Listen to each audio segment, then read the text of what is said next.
Captain Matt, Boater Secret Weapon, and today we're talking about bow riders.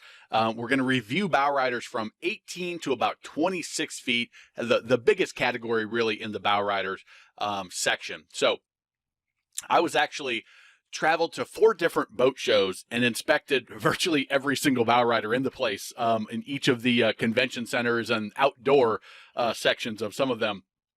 And I'm going to share with you what I found and what I think is going to be important for you to consider as you make the journey to figure out which bow rider you're looking at. So these are the people that are building bow riders currently.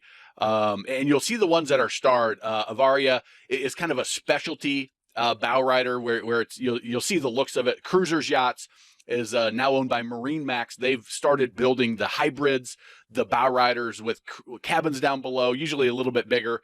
Hurricane and Starcraft both build bow riders, but they're focused on the deck boat segment specifically. And then Yamaha and Scarab are building bow riders that are jet boats. So they have the jet propulsion system. I did not cover those in this section. So here's the way that I've broken them out based on my evaluation. And I'm going to, as we go through each section, I'm going to rank them in my order of best to worst. Okay. So you've got the Avaria it's in its own category, but it's an amazing boat. And these are the premium level. So best quality, best material, best overall fit and finish, and best boats, in my opinion. The mid-tier, this is the category that, hey, these are nice boats. They're really nice boats and will do a great job. But there's a few little things. Overall, they do a really good job, but there's a few little things that I'm like, that could be improved. And then the value category is, hey, it's a lot of boat for the money. You'll see both of the deck boat specific builders, Hurricane and Starcraft, in that category. But these are boats that they're very safe. They're going to be fine for your family. They're going to give you more space. You get the value of the warranty, but they use some cheaper components. They use a little bit less material. They don't use as strong of building processes, and you can see that, and I'll point all those out as we get to it. So let's jump into the premium category, and we'll start. This is the Avaria.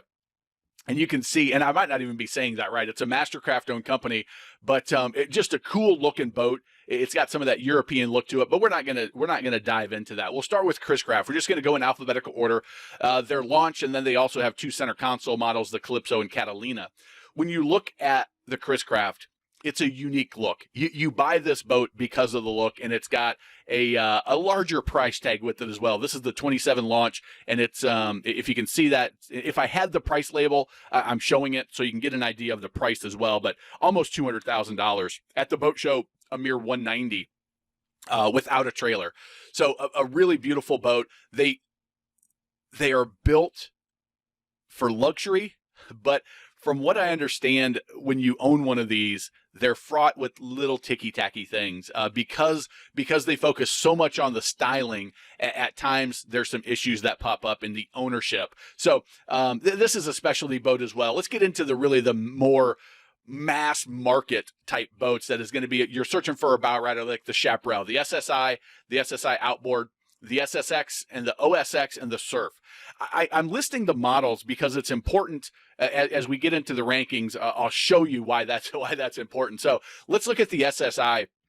Really good looking line. Chaparral has always had that kind of that swing down to the swim deck and then straight over. Very, very noticeably a Chaparral. They always put their vents for the blower there on the side, and just a good looking boat, stainless steel rub handle. And this is a 21 SSI outboard for $60,000. So that's without a trailer. As you look, a nice basic helm with some of the, what is it, a Simrad electronics. They've got the anchor locker. If you notice, this is not glassy fiberglass. It's not finished off. One of the compartments, when you open it up on the deck, it just has one of those kind of starboard type panels on it.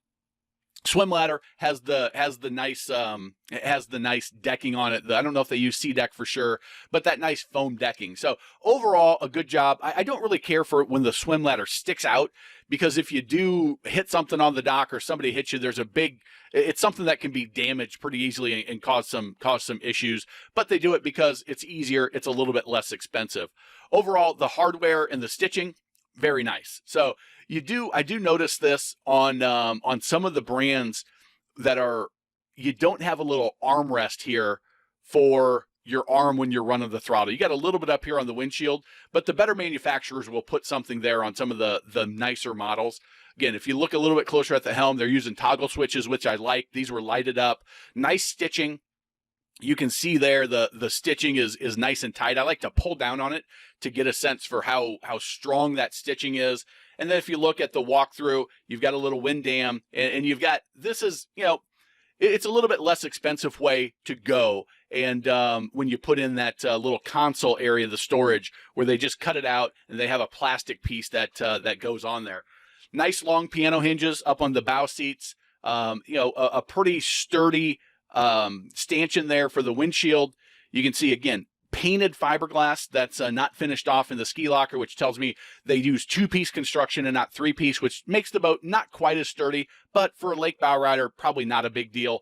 And then you've got one gas assist. It seemed to be pretty strong and like it would do the job. Now, that's the SSI. They did not have an SSX there, which is their step up. So the SSI is built this way. The SSX is built even better. So things like the helm is a little bit fancier. You have a little bit more finished fiberglass on some of the small parts. You don't see this little plastic piece. The stitching is nicer, and you have some more kind of quilting in the SSX. I believe they have a little armrest in there as well. And just everything is a little bit stouter, a little bit nicer, a little bit more luxurious. Then we move to the Cobalt. They do something very similar. They have their 10 series. They have their R series, which I'm fortunate enough to be able to run a 2018, I think it is, or 19 R5, which is that model was redesigned into the R6 now, and then the A series, which is some of their bigger boats. They've got a cruiser in there as well. But this is the A series, and you'll notice it's not quite as deep as the boat sitting next to it, and that's the difference between the A's and the R's. It's a scaled down version of the boat. But Cobalt, beautiful lines always. They do a fantastic job, even in this more, I'll call it base, but it's still a luxury premium brand. The nice walkthrough, this whole section lifts up to get you access to the engine compartment, which is huge. The flip-flop seats, all of the hardware, when you open and close hatches, when you flip-flop seats and you move things around, you can just feel the solidness to it. Again, up in the bow, nice 3/16 stainless. The value manufacturers, you use the less expensive 306 stainless, which is more susceptible to rusting and to staining. Nice big heavy duty hardware is on the cleats.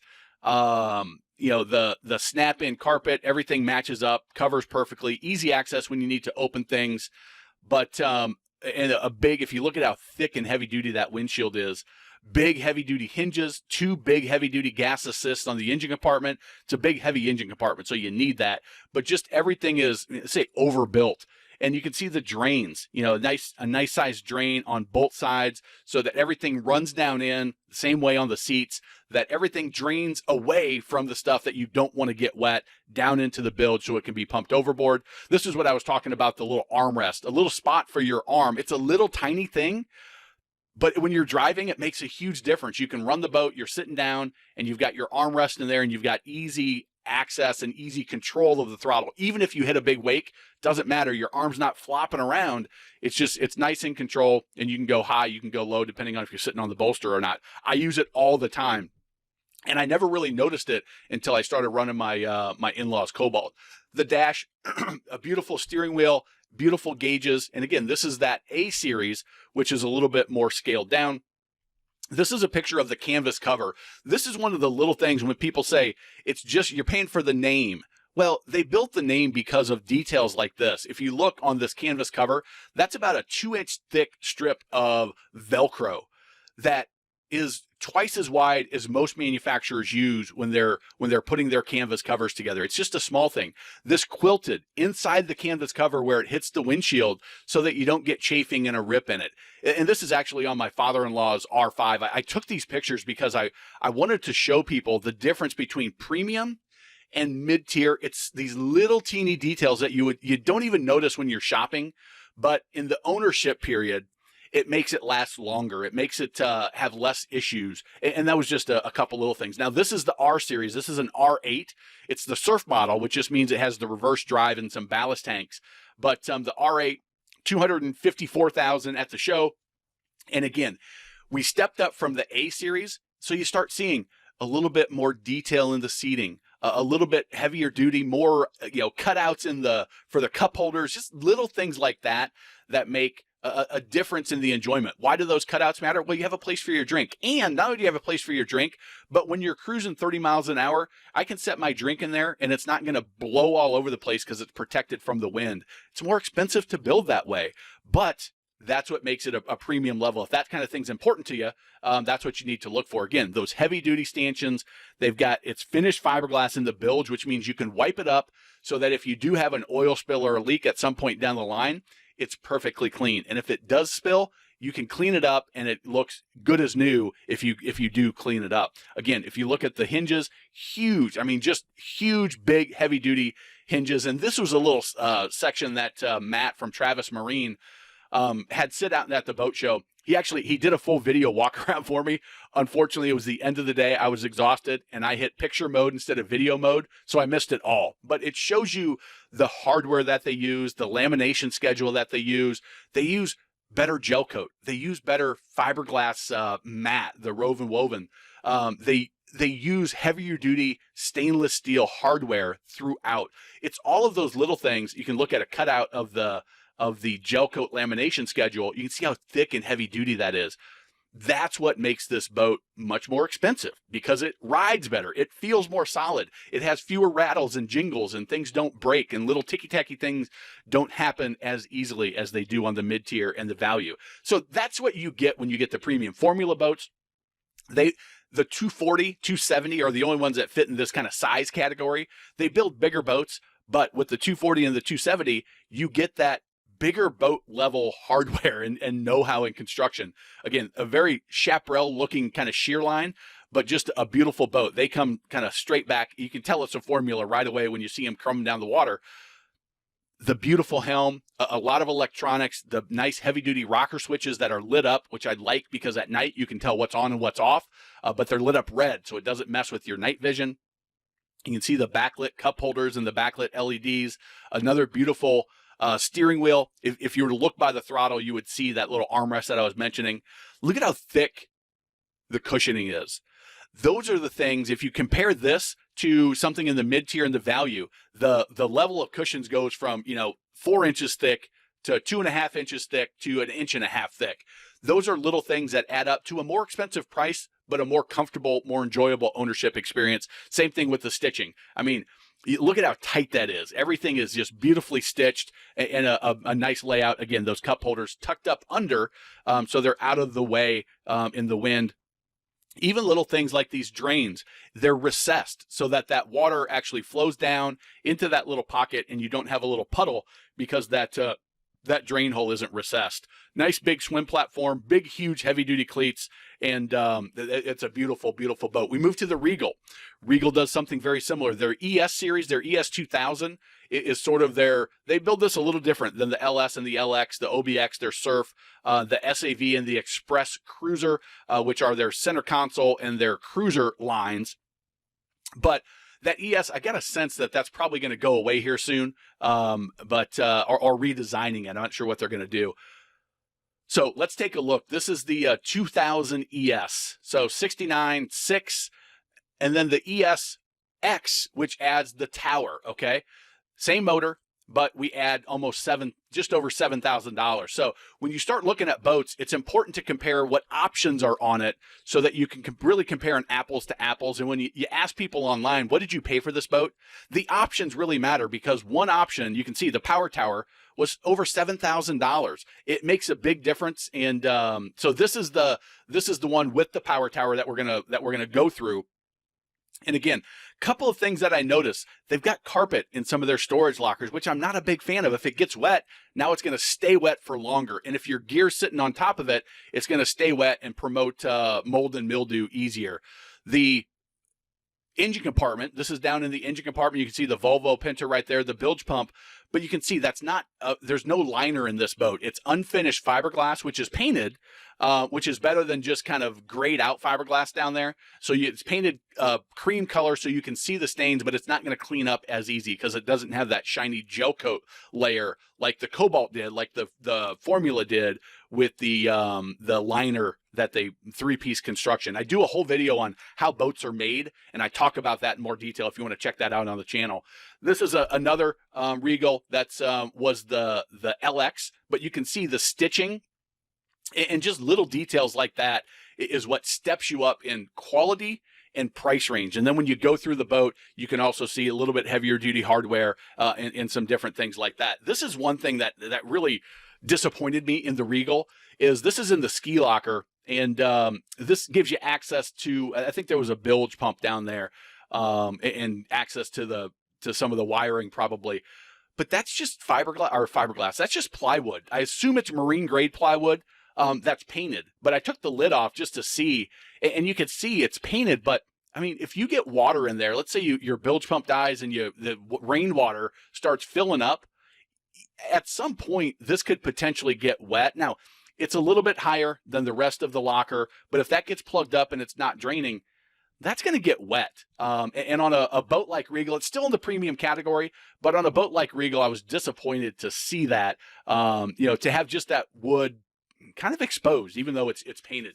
Then we move to Sea Ray, the SPX, which is built down in Mexico and built differently than the SLX and the SDX, which is their deck boat lines. So this is a 210 SPX, so their sport boat line. Again, good looking lines, the stainless steel rub rail. Sea Ray's always use beautiful gel coat. They've got big heavy lifting strakes for a nice ride, a nice big heavy duty hardware, big stainless steel bimini top that is really nice. But if you look, the cushioning, I mean, this is a brand new boat, and you're starting to see these, that upholstery isn't super tight. These are some of the things that I'm hearing from people that have bought these SPXs, that there's just little things like this that you wouldn't expect from a Sea Ray, and you don't see on the SLX and the SDX models. But still, nice stitching, a good looking upholstery patterns. But it was just disappointing to see those folds and that loosening of the upholstery on a brand new boat. You can also see, remember that Formula that we looked at? Look at how that's still a fairly thick pad compared to some of the mid-tier and the value boats especially. But compared to the Formula, you can see that it doesn't have as much padding and thickness. You still have your cutouts on these cup holders that are kind of tucked away a little bit. You've got a removable seat that can move back and forth to different configurations. A more basic helm. You do have your Simrad electronics in the middle, the toggle switches that are lighted, which I love. Again, if you look, no armrest for your throttle control, but when you move up to the SLX and the SDX, you do find that.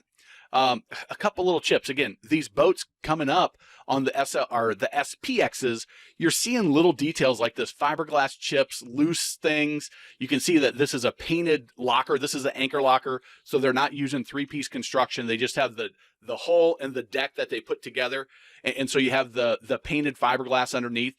It's not terrible, but there's a better way to do it, but it's much more expensive. So you get what you pay for in boating.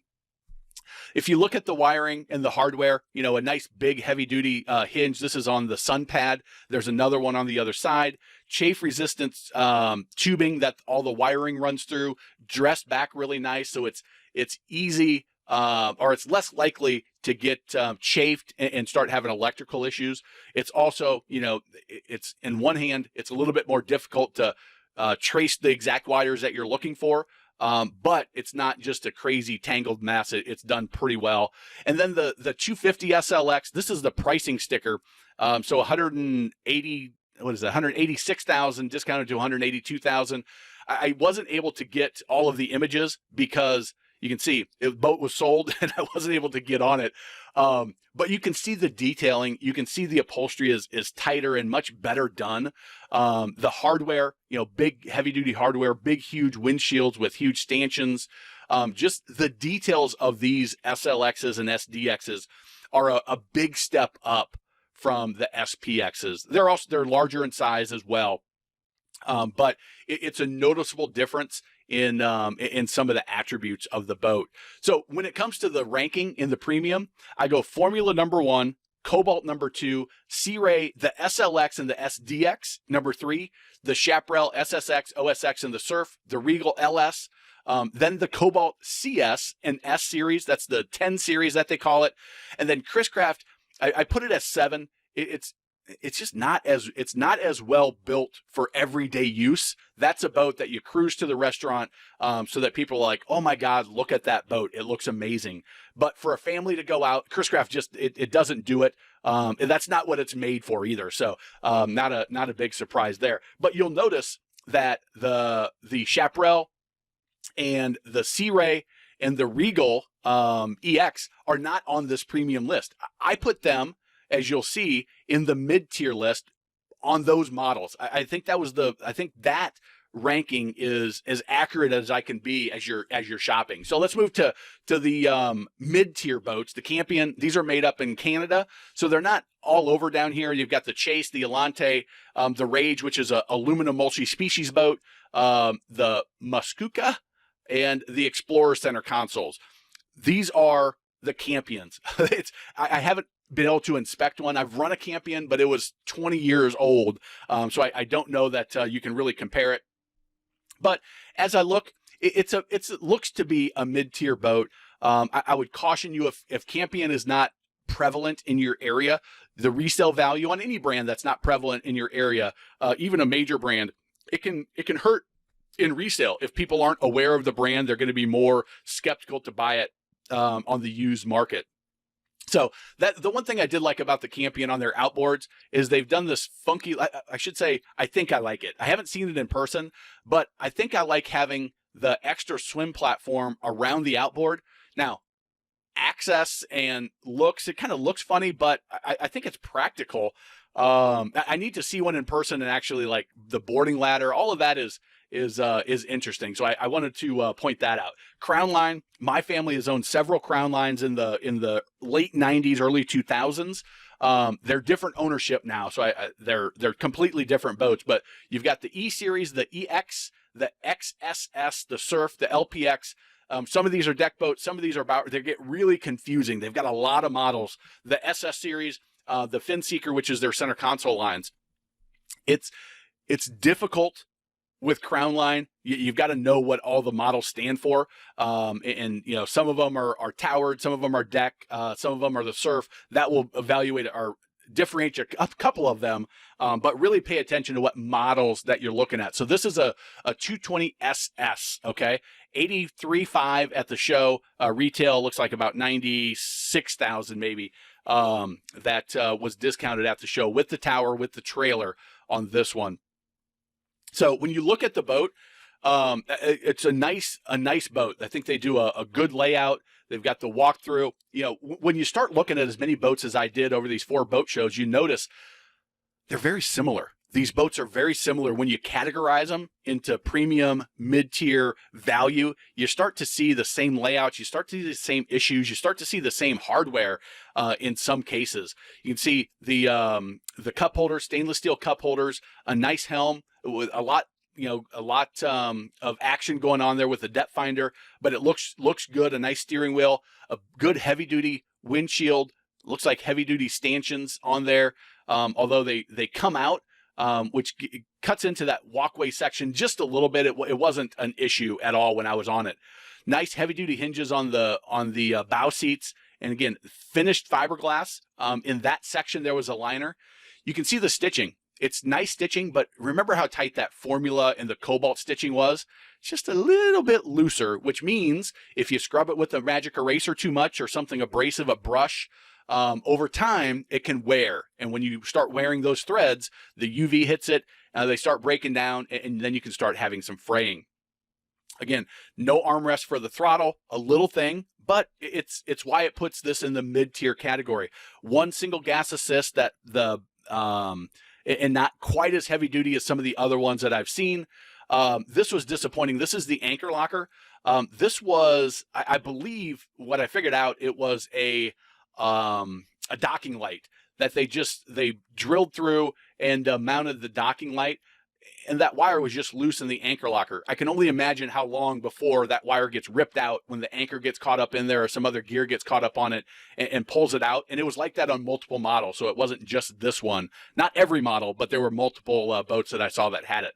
And again, unfinished fiberglass as you're looking. This is in the ski locker where the light is stowed. Painted fiberglass.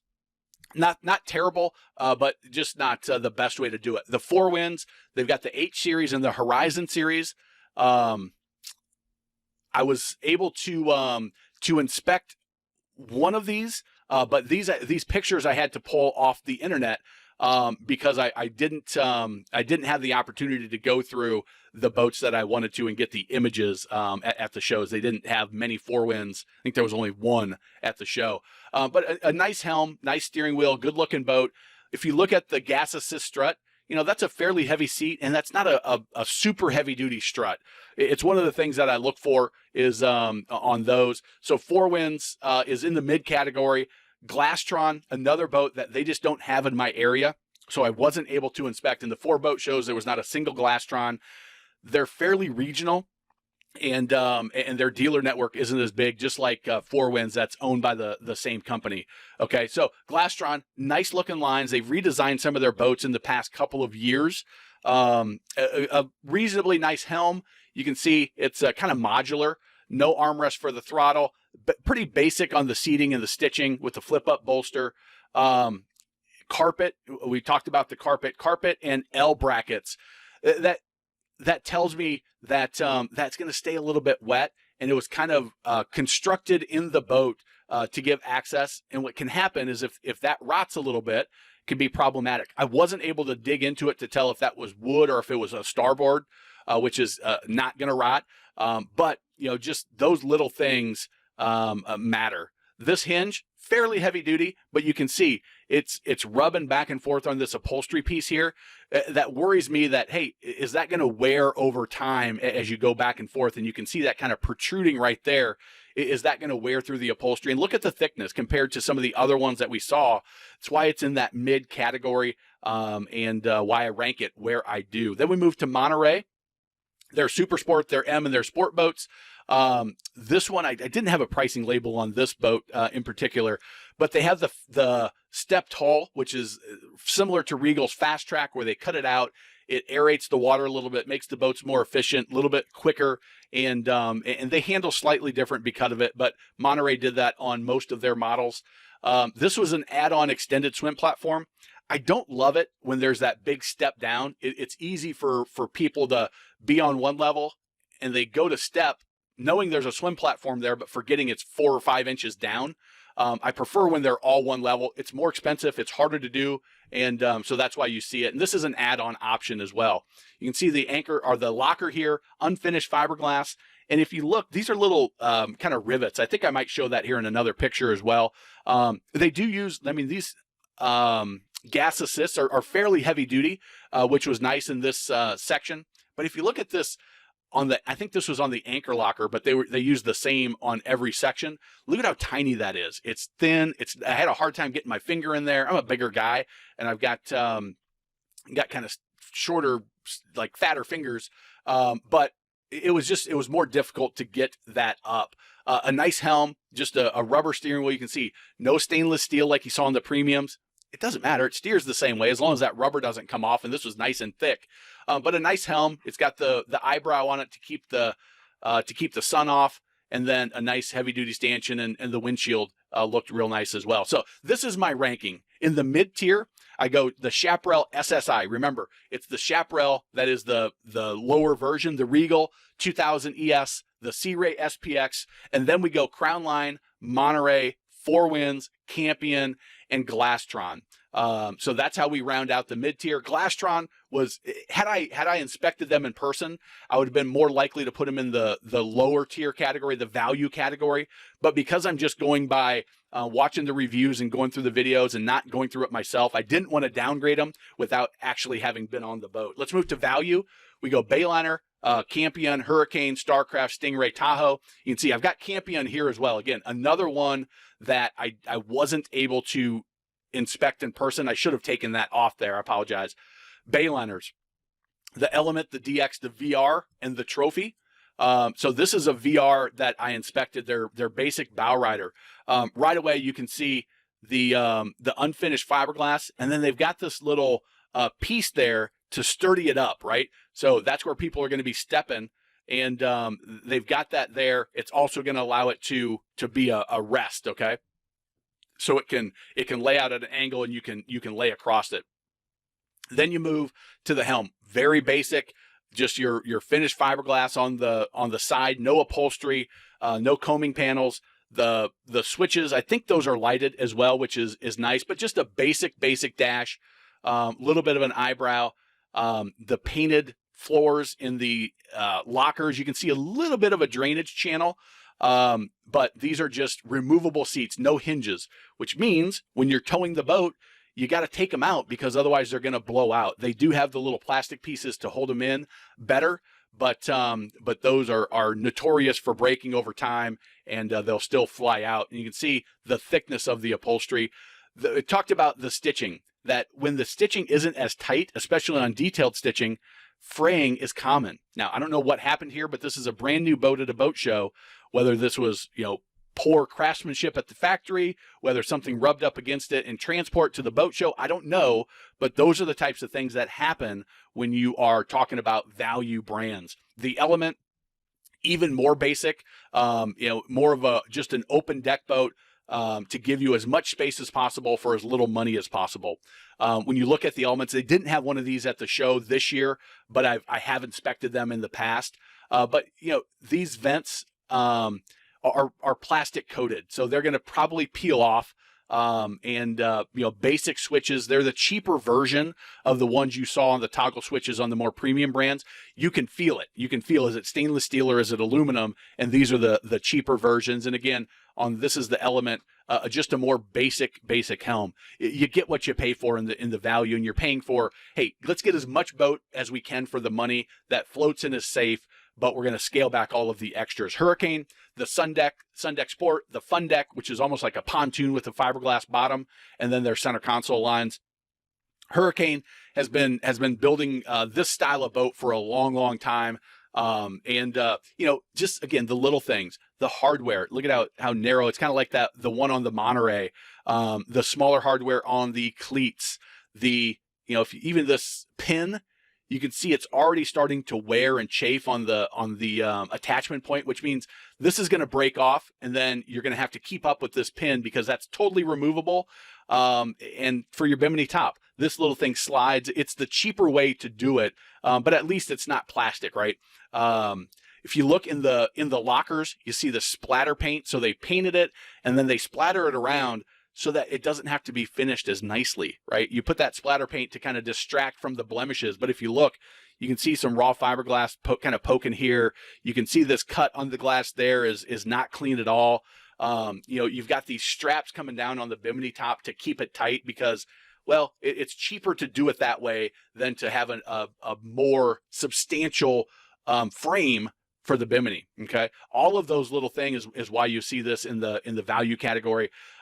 This is the ski locker that is right in the middle versus on the side. And look, that's a fairly heavy locker. It's just not as heavy duty. You've got the plastic covers on the bow. This is their deck boat version. Like I said, Hurricane does the deck boats. But it's not that thick. It's going to yellow over time. You can already see it's a little bit different color, just brand new. The upholstery, more simple, less details in the stitching. It's not as thick, and The grab handle, now it's plastic or rubber, not stainless steel, which over time that's going to get moldy and mildew and turn black. It happens every time. The switches, the less high quality switches, a pretty nice steering wheel with rubber all around it, a basic look on the dash. You can see the stanchion holding up holding the windshield right there. And this is another thing you'll notice on especially the deck boats is the dead rise, the angle and the shape of the bottom of the boat is very flat, which means in rough water, you're going to feel it more. It's going to be more choppy and more rough. It is going to be much more stable though. So it's a trade-off. If you're in a really rough body of water, it's going to beat you up more. But as you're moving around on the boat with people and gear, it's going to be much more stable. In rocky waves, just sitting at anchor, it's going to be more stable. So it's just a matter of preference there. But again, you can see the plastic covers on the sections there. You can see the anchor sticking out a little bit on the transom. You can just see that they cover it up with these finishing pieces, and that's got to be caulked. They did an okay job on the ones I inspected, but it's something that you've got to keep up with over time. Then we move to Stingray. They've got their deck boats, their dual console, and their center consoles. Again, a more basic shear line. They don't have as much detail to them as some of the others. Again, the hardware. This was kind of hollow on the backside, pretty thin, plastic on the sprayers, plastic on the housing, thinner hinges, and again, that plastic on the deck as well. Kind of that plastic coated on the horn, just little things that make this into a value boat. Doesn't make it unsafe by any means, but just not as well built. You've got your starboard steps. It kind of looks like, hey, we've got a blank spot here. What can we do to add storage? It looks a little like it wasn't planned as you look at it. And again, if you look at the seats, just not as thick, a basic helm, pretty nice actually, with the little pad there, the Garmin, your cup holders, but again, set in with plastic inserts, which is going to discolor a little bit. And it's just not as sharp looking. The fit and finish that you hear people talk about as you look at the mid-tier and the premium levels. Again, that plastic on the ski locker, which, you know, can happen over time, that deteriorates. The sun breaks that plastic down, and those can crack over time if you're heavier. And you can see that thinner latch, like we showed you, a thinner section on the hinge, and a plastic cover to give you access to the fuel water separators down there and some of the other cabling. And you've got this big cable here that it's going to make it difficult to get in there the way it's set up. A single gas assist hinge right there, or gas assist strut there. That's not very thick at all. It did have this drain that comes down here, but you can see that dirty water, which tells me it's not draining real well, but this boat was sitting outside. And that stitching, again, this seam should not show, but you can see it come through there, and it's that black stitching versus using a white thread there, but it matches the other, so it makes sense. But it's already starting to pull apart just a little bit on a seam that should be super tight, like it is on this one right here where you can't really see it. Again, you go into kind of the interior of the boat, and you see this cut right here. I mean, it's just a raw cut. They didn't try to finish it off. It doesn't match the contours exactly. And then you've got just the fiberglass look. You can see these shards. It's not cut cleanly. You've got loose wires hanging out here. Just the details on these are not up to the standards to make it a mid-tier or a premium level. But again, that you get what you pay for. And this was something I noticed. I'm 6'2", and I probably had my shoes off in this picture, but that is standing at the tower on one of the wake towered boats, and it was just super low. I couldn't stand at the helm and see. It was noticeable, and it's a problem I have on some boats, but this one was really noticeable. You can see it's at my eye line. And then as you dig in, I took off one of the access panels, and usually there's nothing to see there other than the fuel tank and maybe some access to some wiring or something. But this had just a raw piece of plywood sitting in there. Probably not going to get wet. Probably there just to add extra support, but just I don't ever get excited when I see raw wood in a boat. Even the Regal, where I saw it, it was at least painted, which gives it a little bit more protection. The Starcraft boats, again, deck boats, they do make a pontoon and some fishing boats, but you can see this was 40, just about 41,000. I should have been better about taking price stickers, but again, you see the cuts in the fiberglass and just, raw cuts, which means if you're reaching in that compartment, you're going to cut your hand up. It's going to leave a mark, and it doesn't look great. You're again, another one of those cuts right there in the fiberglass. This gasket here, it's great that they had a gasket in the ski locker, but look at how tiny and thin that is. That's going to come out and it's going to not do anything over, after the first year. And these little tiny rivet things, instead of having them screwed on, they were using these little rivets to attach the hinges. The upholstery, nice stitching on the upholstery. That looked pretty good. There's a look at those rivets a little bit more, and just, not as durable of hardware. This little piece right here is that plastic coated stuff, kind of a thinner cleat, which is going to be fine. This wasn't a super heavy boat, but it just doesn't have that big, heavy feel to it that you have with some of the other levels. Now, this panel right here, nice rocker switches there. You can tell they're kind of inexpensive, but this is the part that I noticed. That screw is right up there in the corner. First time you hit that with something, you drop a drink on there, or you drop some gear, your phone or whatever, over time, that's going to crack, and you're going to have a little crack spot. And then if you look at the caulking, this is an insert where your feet kind of sit down under the helm. If you look at that caulking, and then you look at this caulking right here, just, big gaps where they're filling in modular pieces on this. And, that's the fit and finish, that they just don't have the attention to detail, that the labor that they're using isn't as skilled. Things don't fit together as well because they're not using as precise methods of construction. Same thing, this is on the transom. This is problematic because that's actually an area where water can get in, right? You can get into the transom and cause damage down the line. And, that plastic is gonna deteriorate over time. And I would imagine that's only going to get worse and worse. And there was no caulk there at all. Again, the cheaper, that was a plastic section, a plastic piece with that little wire to hold it on. Again, that's how they sell these boats for less. And this was a big thing I noticed on the Starcraft. There were several of them that were like this. But this is the deck, or the hull and the deck fit together. The more precise and the sturdier the molds, the better everything fits together, the better the construction process is. When they don't fit together, they fill it with this sealant, right? And it was a good 1/4 inch thick or more of sealant that they used there, which tells me over time that's going to deteriorate and dry up. And then over time, water can get in there and start coming in your boat.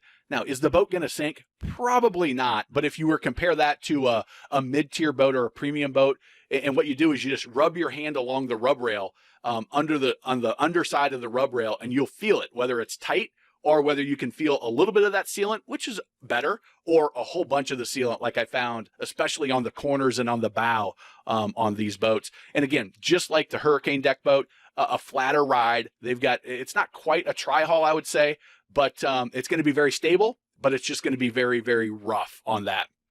Then we move to the Tahoe, the Sport, the Fish, and the deck boats. I've actually run a 2150.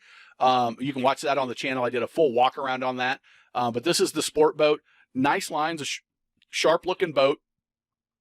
When you look at the hardware, some of the bigger boats had the pop-up cleats. The smaller boats had these little teeny tiny cleats on. The ladder sticking out a little bit. And when you start getting into some of the details, is when you notice it on the Tahoe. The thickness of the seat cushions, the stitching, the plastic or rubber grab handles versus the stainless steel, the plastic on the ski locker cover, just all those little details added up to the teeny tiny drains in the lockers. The hinges weren't too bad, a little bit smaller there, a little bit smaller on the hardware with a plastic outer ring. And then the starboard type plastic on the cover. I don't know if exactly starboard, but that's just the generic term I use to talk about that. So here's how I rated the value ones. I put Hurricane number 1, although they're all deck boats. Bayliner, especially the VR, and the Stingray, then the Bayliner Element, They build them slightly different, the Tahoe and then the Starcraft. I was disappointed in the Starcraft and put that down at the bottom. If you're looking to buy a boat, grab the toolkit. It's boatbuyerSecretWeapon.com/toolkit. It's totally free. It's 25 pages. You'll be glad you got it. If you found this video helpful, give it a thumbs up, leave a comment, share it with your friends, and remember, life truly is better on a boat.